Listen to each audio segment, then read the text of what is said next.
But at the same time, magpa-file rin kami ng resolution to investigate yung fake birth certificates sa ating bansa. Dahil doon sa hearing, lumalabas na mayroon 300 plus na mga fake birth certificates, of which 60 plus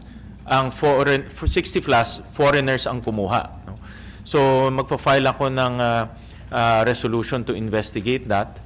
At the same time, kasama doon sa resolution yung case ni Angelito Go. Kasi kay Angelito Go, masyadong garapalan eh. No? Hindi lang isang beses niya finake yung birth certificate, 4 na beses siya nag-fake ng birth certificate. Makikita natin doon, aside from kay Alice Go, meron yung kay Sheila Go, kay Seaman Go, kay Wesley Go, lahat fake ang ibinigay na information. No? Doon sa pangalan ng father, sinulat niya doon, lahat Angelito Go. Pero ang pangalan niya is Jiang Jong Go. Tinanong doon, nationality, sinulat niya Filipino. Pero ang kanyang nationality, Chinese. 4 times niya ginawa yon. Yung date of marriage, naglagay siya ng date doon na wala naman marriage certificate. At ang kasamaan pa, yung year ni Alice Go at Sheila Go, iba sa year ni Seaman Go at ni Wesley Go. So halatang nagsinungaling siya para makakuha ng fake birth certificate. No? So itong si Angelito Go, isasama ko sa resolution para mapatawag rin. At dahil binaboy niya yung late registration ng ating bansa eh. No? At dahil sa pagbababoy niya ng late registration ng ating bansa, nagkaroon tayo ng ganitong issue. No? Meron tumatakbo bilang mayor at hindi rin natin alam kung ano pang pwedeng abutin niya dahil pwede siya rin mag-file ng congressman, governor at iba pa. Pero sir, wala bang negligence sa part ng mga government agencies para hindi na validate yung mga ibinigay na information? Wala kasi sa proseso nila yung validation. Ito rin isang angulo na dapat tignan eh. Kung pupunta ka doon at magbigay ka ng testimonya mo, susulat nila doon, tapos na. No? Wala nang kinakailangan. Wala nang kailangan validation. Kailangan, ang aking nakikita dito, kahit papano merong random violation. Tingnan mo yung dokumento kung tama o hindi. Kung nagsinungaling siya or nagbigay siya ng peking mga supporting documents. No? So, walang ganun eh. Walang ganun na nangyayari. So, meron talagang defect yung ating late registration process and birth certificate process na rin. Bigyan ko kayo ng halimbawa. Pwede mo lang isulat doon na hilot ang ginamit mo hilot ang ginamit mo doon sa pagpapanganak. Pero hindi natin alam kung sino yung naghilot nun dahil yung nanghilot naman, wala namang lisensya yun. Unlike a midwife, may lisensya. Unlike a nurse, may lisensya. Ito, walang lisensya. So, kumbaga, hindi natin alam kung sino talaga ang gumawa para ipanganak ka. No? So, may mga ganun na kailangan nating ayusin para maging mas accurate yung birth certificates natin. So, may mga reforms na dapat ipatupad sa ilang batas natin? Sir? Ang nakikita kong mga nakikita kong 3 legislative proposal dahil dito sa investigation. Una, total ban ng POGO immediately. Pangalawa, pag-aayos ng late registration at birth certificate process natin. Pangatlo, ihiwalay na yung regulatory at operating responsibilities ng PAGCOR. Nasabi ko na ito nung una pero ito na naman yung isang obvious na conflict of interest ng PAGCOR dahil kumikita sila sa kabilang banda pero sa kabilang banda nagre-regulate sila. No? At dahil kumikita sila, hindi sila naghihigpit at ito lumalampas.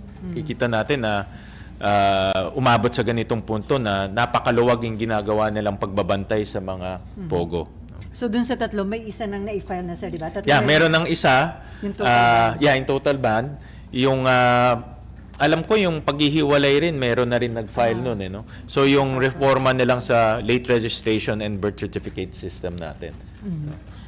Before Mav, sir, meron nilang ni-raid na panibagong POGO sa Porac, Pampanga. Ito ba may connection doon sa ni-raid sa Banbantal?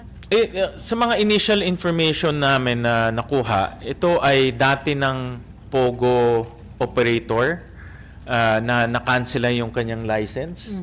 Pero patuloy pa siya nag-ooperate doon sa lugar na yon. Ito yung Lucky South 99. Nahuli na ito dati, kinansela yung kanyang lisensya pero nagpatuloy pa rin siya sa pag-ooperate. At ang mga information na kuha ko, itong Pogo meron siyang seating capacity of more than 1,000 agents o 1,000 na trabahador.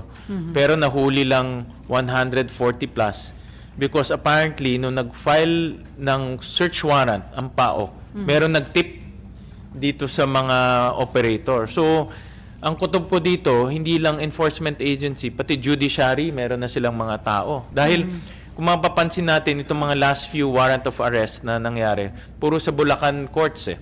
No? So siguro alam nila na dito na naman pupunta, nagkaroon na sila ng mga mata at tenga doon sa korte at nalaman na nila. No? So again, marunong rin gumalaw itong mga ito para magkaroon ng mga galamay. At ito yung isang ebidensya na meron na silang mga tao sa mga lugar na magbibigay ng tip sa kanila. Okay, Mav.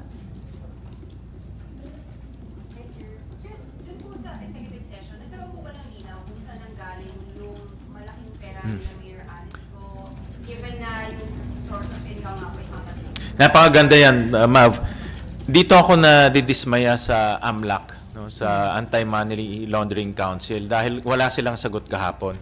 At in fact, I expressed my disappointment to the AMLAC dahil trabaho nila mahanap itong source ng money laundering. Trabaho rin nila na malaman sino itong money launderers.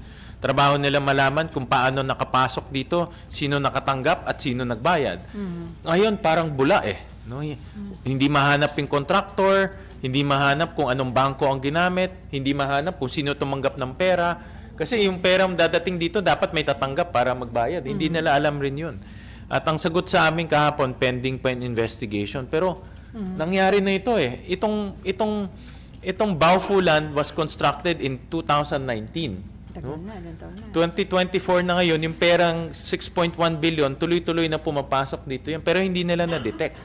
No? Kaya I'm quite disappointed with AMLAC na hindi nila na-detect. At even kahapon, wala silang sagot. That's why, nasabi nga ni Chairperson Risa Hontiveros na magkakaroon kami ng special session with AMLAC. Kasi nga wala silang sagot sa amin kahapon. At ito we need to focus because nag-expand na naman yung criminal activities nitong Pogo into money laundering.